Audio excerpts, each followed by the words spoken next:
Good afternoon, everybody. This is Gene coming to you from Phoenix 15 Studios Music. Today we have a rap artist based out of the Houston area over in Texas that goes by the name of Elow. How's it going, man? How's it going? How you guys doing? Hanging in there. Another Saturday. Just got in from work and right back to work. Right back to I hear you. Grinding in and grinding out. Yeah, man. So tell us a little bit about yourself and how you got started in music. Well, a little bit about myself. My name is Elow. I kind of came up with that name a few years ago. Actually, when Instagram started, I was one of the first few people who actually ended up getting a different name assigned to it. So it was originally Elow as my first initial of my first name. Right. And then, the three of my last name. But someone had already taken that. So a really close friend of mine said, hey, just put an O in there. All right. So I just kind of ran with it. And ever since then, it's just started out. But yes, I've been in music for over 17, 20 years. I started out when I was a little kid. Wow. Musically inclined as far as starting out playing the guitar. I was in choir as a kid. But over time, as we all do, we all grow up and we have a family, we get our own family and kids and things start to slow down. And, yes, I just started, I said, what really matters to me is something my kids have part of me, and, everyone's very materialistic with having these things, but, writing a song for them or about all the things that have happened in life, or just them having the idea of, hey, my dad has a record, let's listen to that, that right there is true heart to me. I do it mostly for, I'm originally a family man, but I do it for my kids. I do it for all the people out there that can relate to the life experiences that I rap about, and I don't just rap either, but I also sing too. And I do singing performances on some of my songs as well. Right. I was going through your SoundCloud and I saw, like, kind of as I progressed through it, you have like 20 different styles, basically. Like, it's not just trap, it's not just boom bap, it's not just almost like a kind of country funk kind of thing.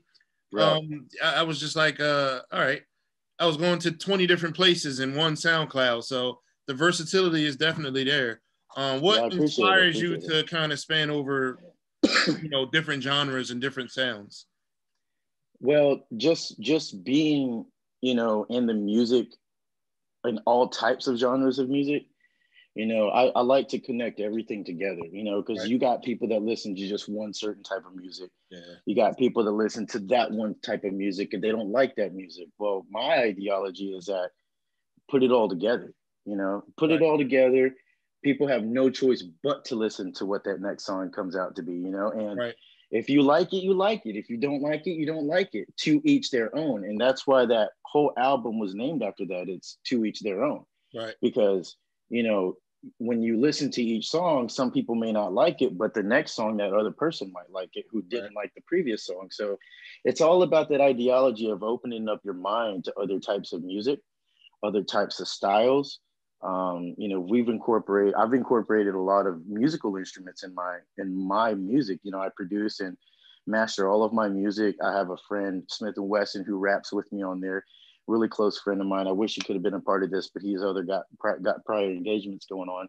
Gotcha. But him and we've been really close, and we started. We said, hey, I got a studio. Let's start making some beats and seeing where it goes from it. And we dropped our first EP in May, and just since then, I've been progressively just making music. And to my most recent album, To Each Their Own, like I said, has a lot of huge variety of different types of music in it, Right. And I'm really hoping that this new album project that I'm working on, it's called For Your Illusion Only, brings more of that to the table, because I'm actually incorporating my culture into it, and I'm Filipino.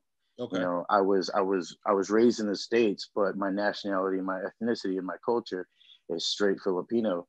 And of course, when people talk to me over the phone and they don't see me on video call, they think I'm a totally different person, which is even better for a lot of people who incorporate my music and listen to it, because then when they meet me, they're like, oh, I didn't really think that was you, and that's why I like about creating music, is because people listen to the sound, listen to the voice, and they don't think about the color or the racial aspect behind who's behind it, you know? Yeah. And yeah. So what, let's talk about your family. You have kids? yes, sir. Yes, sir. I got 2 kids. My daughter is 5 and my son just turned 8. Okay. On the 18th. So yeah, he pretty excited. I'm actually excited for him being 8 because he gets to sit in the front seat because Yeah, he's big enough now. yeah. So he's like, I can see everything now. So what is your process, or how do you go about finding time to do all this? Because, you know, being somebody who's, you know, produced music and recorded and done all that stuff is very time consuming, and time flies when you're doing it. So how do you work that around work, family?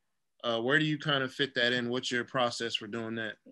Oh man, it's crazy. There's times where I will sneak my music into work during lunch on my lunch break. And Yeah. you know what I'm talking. Yeah. I got to get caught up with this, you know? Yep. But no, like I do keep a pretty busy schedule, but it's like not an excuse to make the time, you know? Right. And so whether it's making the time for the music or making the time for my kids, you know, I don't ever pick one or over the other. I never right. do, because my kids always come first, you know. But as far as my busy schedule goes, you know, I'll go to work for 8-9 hours a day, pick up the kids, feed them, give them a bath, whatever, you know, get them ready for the night. And then what's funny is that I'll probably spend up until 9 o'clock to 2 o'clock in the morning just making a beat and trying to get some sort of lyric down and some sort of justification of why I'm staying up so late. You know, make it make sense. Yeah, it's got to make sense, man. Yeah. And then you know how next time you wake up the next morning, you're like, whoa, that did not sound the way I thought it sounded. Right. Or you got to listen to it because you want to hear it again just to see if it sounds better today than it did yesterday. Right. No, but I've had to put off a couple of projects off to the side just to make time for the kids, you know. Like this month has been just a busy schedule. Of course, Zeke's birthday. Of course, tonight's Halloween. Happy Halloween, everybody. I hope you're staying safe out there. Yeah, man. You know, if you are trick or treating, you know, just make sure you stay masked up and everything. Yeah, but be careful. That's a crazy thing out there. Yeah. But no, it's just like I said, it's been a busy month. You know, just like every day, I try to make the time for the things I like to do, and try to not make an excuse for what I'm not able to do. And that's how I keep pushing myself. And because my kids like my music as well, they're also a part of it too. So that just kind of two worlds put together. Yeah. Yes, sir. So are they showing any interest in it yet? Actually, as a matter of fact, on my most recent album, To Each Their Own, there are 2 songs on there that I have both my kids on there. The last track on the song called If I Had has Zeke singing with me on the chorus. Right. And then the most famous popular song on the album called Let's Get Weird has Sophie, a little sample bit of Sophie at the end of it. Okay. And when I was playing video for that, correct? I don't have a video for that one. We are going to be working on that one, but we are currently filming for Stayed Away right now. Okay. Which is a second lineup on the whole playlist stream that's coming up. Nice. But yeah. All right. That video is really cool. It's really crazy because my girlfriend, she's also a videographer, so she also a one-stop helps shop, man. I'm telling you, man, it's awesome. She go check it out. I don't know if you had the chance to, but Absolutely. She filmed the video for Leviathan. She filmed that video for us. Yeah. So she filmed that one for us, and then the next one that we're doing, which is Stayed Away, that's in the editing process right now. Like that's gonna be crazy. We create up a whole storyline and the storyboard for it. Nice. And just visually speaking, what the story goes, it's gonna be really, really awesome. That's cool, man. That is cool. Let's talk a little bit about the start of putting music out, because I know it's a struggle for me. It's a struggle for a lot of artists where they're making music, they're producing, but they're not putting anything out because that. Right. What was the point where you said, you know what, I'm just gonna put an album out. I'm gonna see what happens. I'm gonna put a single out. Dude, it literally was a New Year resolution. I'm telling you, man, it was a New Year resolution. That's one thing, guys. Follow through with at least one thing. At least one. Uh, but I told myself, look, I have my studio set up. I've already got most of my beats lined up. You know, I've already got some lyrics down to it. You know, I just need to do something with it. And a lot of my close friends that I've had for over 20 plus years have gotten my back on support, telling me, do it, do it, do it. It really started out with the YouTube channel. Right. You know, so we started out with the YouTube channel, and then that kind of slowed down. Once the YouTube started slowing down on that portion, that's when the Spotify music and everything that has been published out started picking up. Right. It's really great because I got picked up by a really great friend of mine named Super Five Stone. Yeah.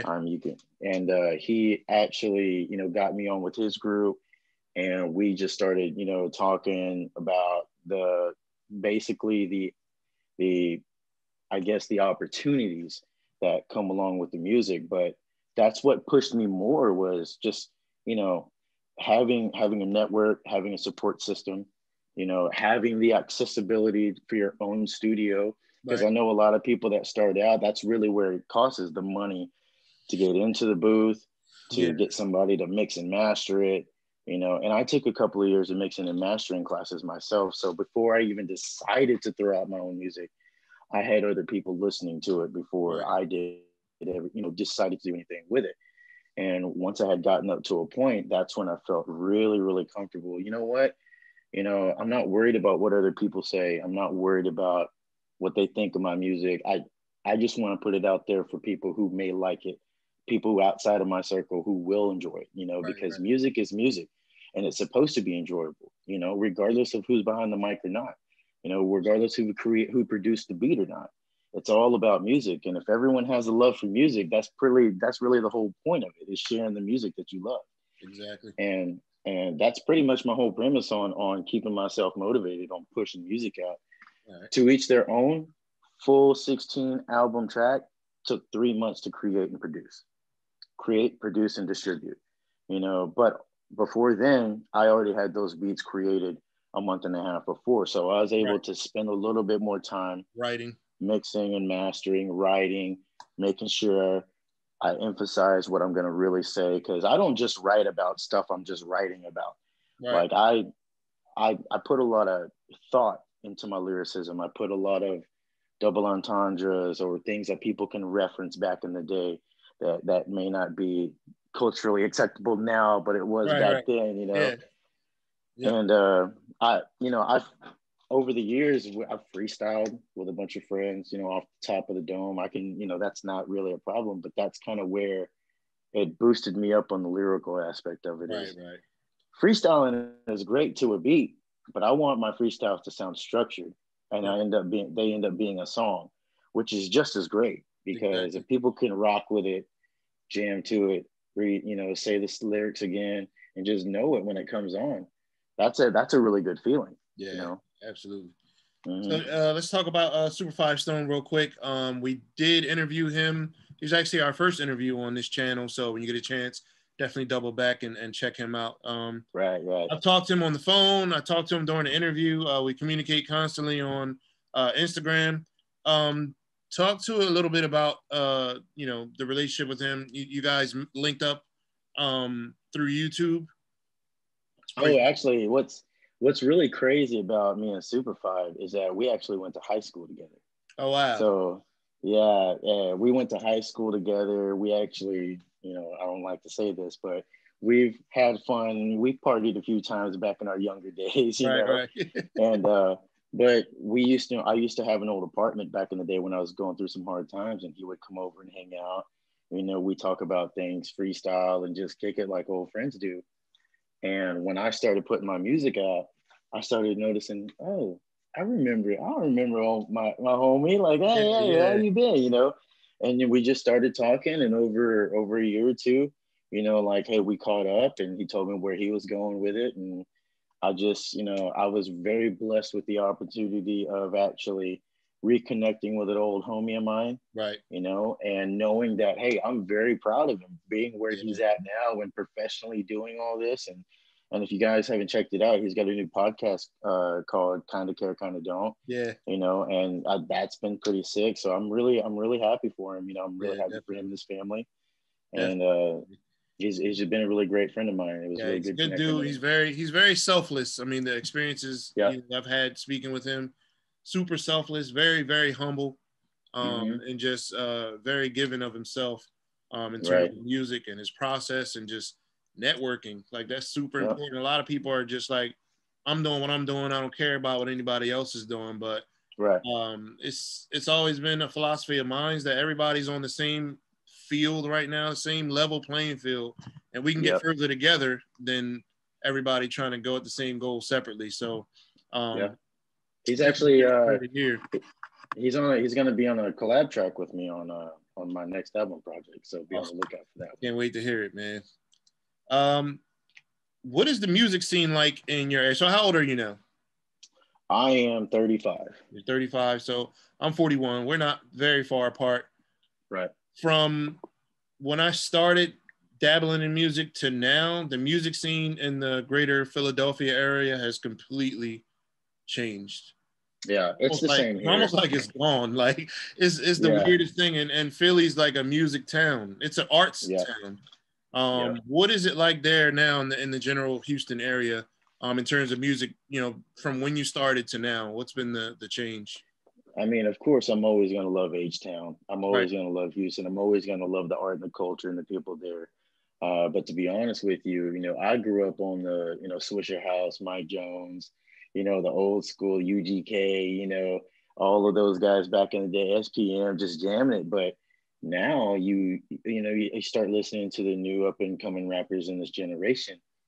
And honestly, to me, like it almost starts to sound the same everywhere you go, and I'm not saying there isn't any talent out there. There are great rappers out there. There is good music, but then there's comes to a time where, you're starting to sound like everyone else does.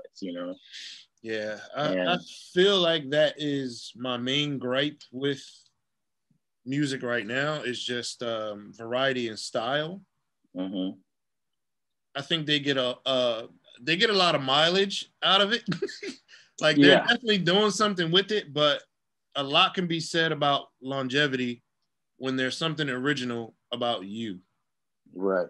Yeah. So that's, I think, what's going to carry you, beyond the threshold of just getting on and, getting spins and getting views and getting all that stuff. After a while, you just become garden variety, MC whoever, and, out the door you go in a couple years. But, mm-hmm.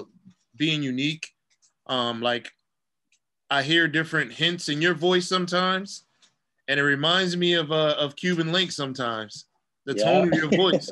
Every once in a while, you dipped into it, and I was like, "Wait a minute, wait a minute." But you have a unique tone to your voice. Who are some rappers that are currently, active that you feel have a really unique something they bring to the game right now? Without a doubt, Royce the 5'9". I mean, Royce the 5'9", he's very lyrical. Like I listen to lyrics. It's not just how it's said or how it's written, but I listen to them very deep. And he's got a lot of words that he says that you really have to stop and replay the track over and over and over again just to make sure, yeah, that is exactly what he said. Yeah. Royce the 5'9" kills it, of course. I've been streaming a lot on Joyner lately. Of course, Eminem the GOAT. He's always going to be the fave. Big Sean, I like all of those guys that have that good flow type style rap. Ones that don't really try as hard because they know exactly what they're saying. You know what I mean? Right. Like So you get a lot of it's more cadence and delivery right. that you focus on. Yeah, cadence and delivery. Now Right. with my singing, like singing right now, it's just out the window. Like I'll sing whatever, Yeah, and yeah. however way it sounds good, and I've, learned to tone my pitch down a little bit on certain songs to where I can actually play, harmonize and stuff like that. But Right. I love doing both, and I like mixing both because I don't have to worry about having someone else to throw down some singing hooks on my Yeah, on my yeah. song and stuff. It's a bummer when you gotta wait on somebody else to plug something into a track so you can finish it. Like that's the worst pain, man. The worst pain. What do you have planned outside of the project you're working on now and the future project you mentioned? The video is in editing right now. What other plans do you have going into next year? Oh man, so like you said, you know, hopefully the new project album, I'll be able to finish that before the end of the year. That'll be coming out hopefully by then. I don't want to keep any promises, but TBD. You know, right now I'm really excited. Me and Smith and Wesson are actually filming in a movie called Transposition, and we actually started filming. Right. We started filming. I want to say late September. Okay. And I again, I'm not the director of the movie, so I can't give out all the information, but I know that hopefully by the end of this year, we should be finished with our final actual cutscenes, and maybe sometime then the movie will be released. So I can't give out too much information on it. I hear you. We'll keep an eye out. But we got that. You got your first major film credit coming up. Any music on that film of yours? Oh yeah, I'm trying to talk him into getting at least 2 songs on there. At least. Yeah, at least 2 songs on there. Hey, you got 2 actors in the movie. You can at least put those songs in the movie. You know? I don't care about the screenplay, just to put the songs in the movie. Have you ever? So I ventured some time ago. I had a friend that was in UCLA film school, and she got left high and dry by a guy who was supposed to be doing music for her final thesis. Right. So she called and she's like, I need music. You know, I have a short film. There's no script. It's just a silent film. I just need music to kind of go with it so I can turn it in. So I had like 2 days to put all this together and, have music that kind of went with the mood of the story she was trying to sell without words. Right. Have you ever done any scoring or anything like that? Is that something you're interested in, or you kind of just strictly studio music? I would like to do that. I haven't had the opportunity to do that yet, although I've got a lot of instrumental music that I've already gotten created in my library for that, which is kind of why I incorporate skits in my albums, because that's kind of like a genre thing. But you know, if I had the opportunity to do it, I'd definitely do it, man. You know, it's not just, I'm not that type of person to do just one thing. I mean, I've skateboarded for 20 years. I've done martial arts. I'm in jujitsu. Kids do that. We go fishing all the time. So yeah, keep throwing it more on the table, man. It's all good. I see you got some decks on the back. Oh yeah, for sure. Yeah. So I had a skate company called New Way Skateboards a couple of years back. And you can actually still find it on the Instagram page called New Way Skateboards. But I screen printed my own boards, of course, by hand. And then once the business started going and we started selling shirts and boards and hosting events and stuff, we actually started flying. So yeah, the boards are I guess memorabilia, Yeah, I have the whole Red Bull skate team on there signed on the top skateboard up there. So nice. Yeah, it was pretty sick. Yeah. So what is your setup? What kind of equipment do you use? What is your favorite tool to create with in your studio? Right now the DAW I'm using is Logic Pro X. Okay. You're an Apple guy. Yep, I'm an Apple guy, but hey, I've also worked in Reaper too. I've also done some FL Studios, worked for Fruity Loops and stuff, but for some reason, I don't know, Apple just has a little bit more of a smoother, I don't know, it's just kind of hard to explain. It's more like a preference, like. Is that what you started with? Yeah, I started out with GarageBand, and then I just slowly, once I started finishing my mixer and mastering sessions in my degree, I actually ended up going into Logic Pro X and expanding my horizons on learning more Apple loops and creating my own drum beats and stuff like that. Right. It's really crazy. I like it. It's a lot easier for me to work with. Plus, I'm an Apple guy. I got an Apple phone, so everything is a lot transferable. Yeah. Yeah, it's hard to have one foot in each world with Apple. It's kind of like you're all in or you're not, like one or the other. Exactly. Yeah. I think it's also like it seems like what you start with, you just kind of stay with, because even though you might try other things, that's always like home kind of. Yeah. I don't know what that is. Like I started with Fruity Loops way back, you know, old 03, whenever the first version came out. Started with that, and then moved over to Reason by Propellerhead. That was like 3.0, and it's up to a version 11 now. And I have an MPC Live now, so I'm learning that software, which is actually pretty good. But I've never used pads before, ever. Right. So I've been keys like my entire life. So now it's like I'm trying to retrain my brain to that workflow, and it's after a while you just like just go back to what I'm used to. Right. It's just so comfortable. But this has been a good experience though. The MPC. Do you use that at all?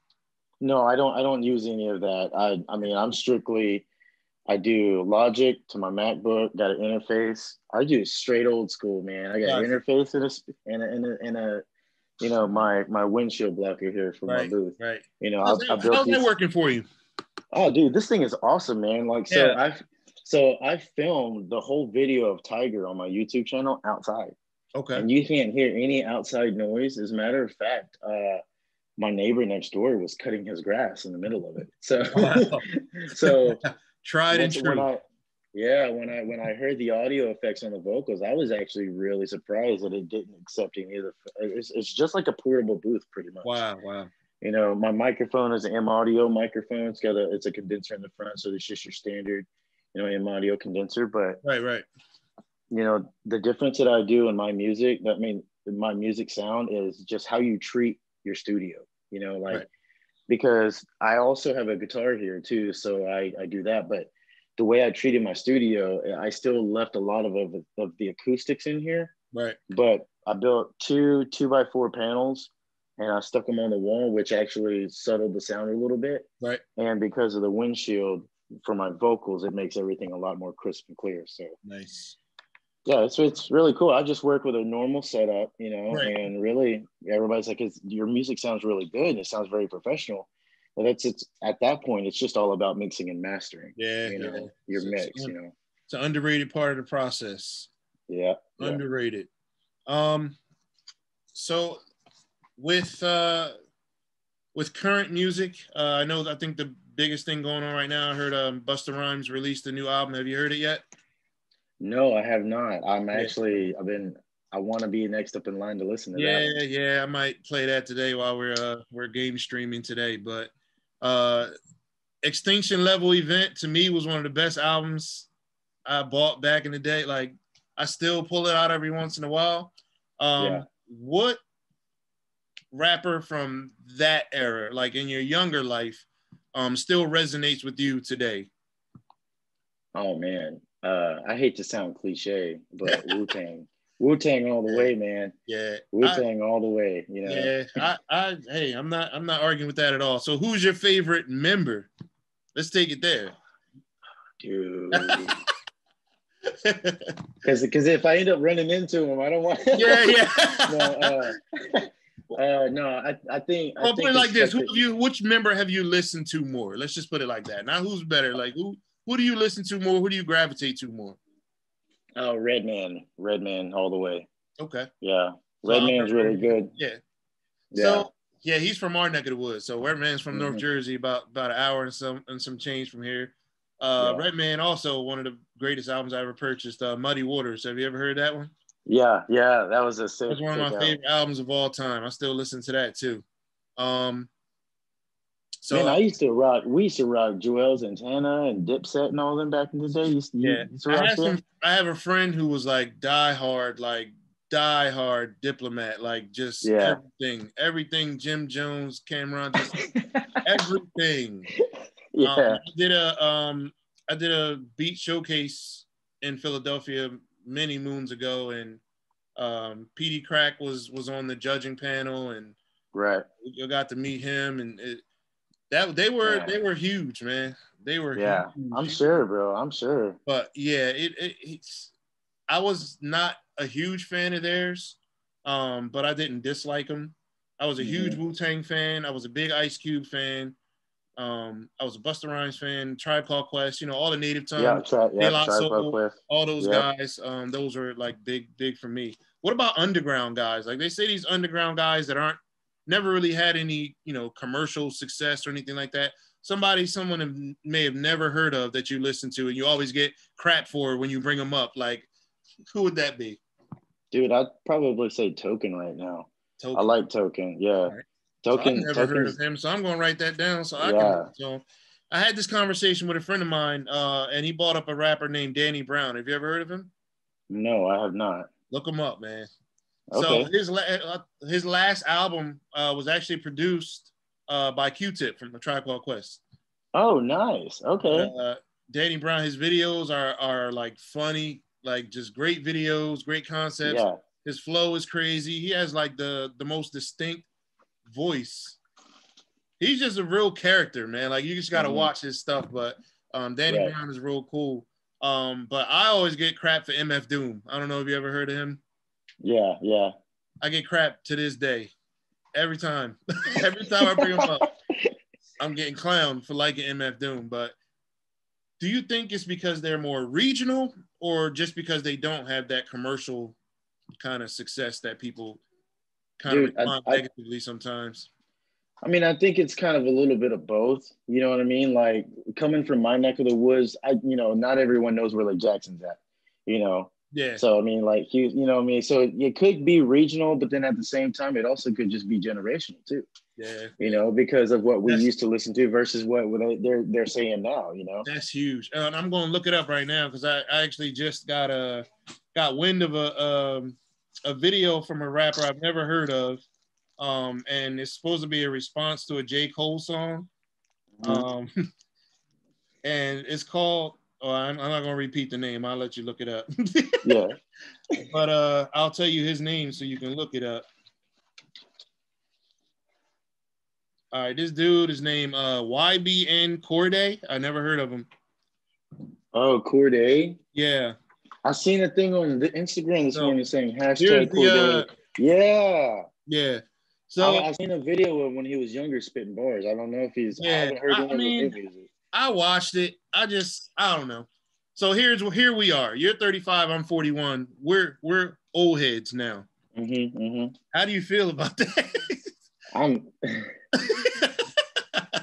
It's like when you watch I guess a Mutual Farm commercial where it's very serious and they got a very famous rapper you'd have never heard of. Right. You're like, who the heck is this guy? Like, why is he so young? And how come I've been in music so long and he just now popped up on the scene? Right. I find it very questionable, you know?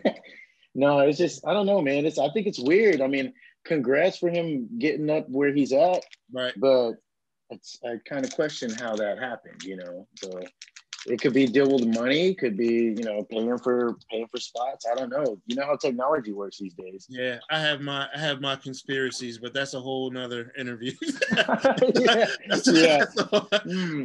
dig into that one later. Yeah. But yeah, I mean, it's worth a listen. I mean, it's this thing where you know, the old heads don't like the new music and the young kids don't like the old music, and there's this lack of respect.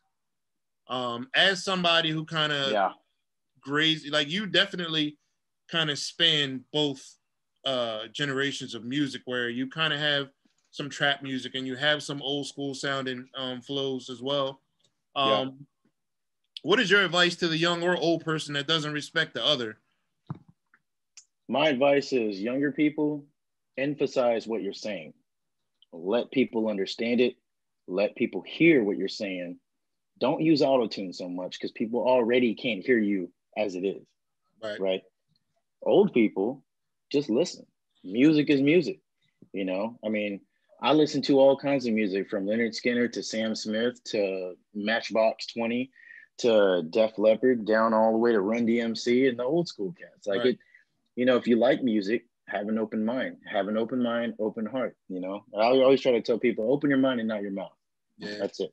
I have older friends that are like heavy trap fans, and I look at them like, you're my age. I just want to know what they hear. So when I ask them, it's like, oh, well, I just listen to the beats.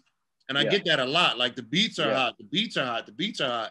But I think the beats almost have the same trappings that the lyrics have, in that a lot of them are very similar. Yeah, that too. I mean, you got slow sub bass beats with fast hi-hat rhythms and snares. I mean, That, like it's all the same, yeah, yeah. right? There used to be a time where you would literally sit in the lab and beat down specific taps what you wanted, and then Right. you would play the. I mean, you sat there and think of it in your head. You're going da na na na da na na Right, na, right. Yeah. and then you wanna, what it sounds like, Yeah. But now when you hear music, it's like, turn on the radio. All right, that's a good song. Turn on another radio to a different station. Wait, was that the same song, or was The that? same guy. I can't tell. Yeah, Like, yeah. I have a friend who listens to the very deep, heavy trap music, and Right. I love that type of beat, but I don't like the vocals behind it. I got to be able to understand things. Yeah. And God gave us ears for a reason. You know what I mean? Yeah, yeah. Yeah, Uh, I think it's going to be an eternal argument, and unfortunately, like when I listened to this song, it just felt like this young man feels disrespected by the older generation, telling him, "Oh, you should listen to who we used to listen to. That was the yeah, best. This, that, and the third, yada yada." He threw some names out there. He was calling names. You're yeah, telling us to listen to this person, but they called a charge, and this person did this, and this person did that. And it was kind of like a tit for tat thing. Like, why should I listen yeah. to them? They're not really role models either. Mm-hmm. But then you have this generation of rappers, and a lot of them are being taken to violence and drugs. Yeah. Um, with all that in the It's greater all rap sad, man. community, it's all a loss. You know what I mean? Like everybody's Yep. losing. Yep. So what do we do to kind of get everybody on the same page? What is the first step, you think? Man, to be honest with you, just to have open arms, you know what I mean?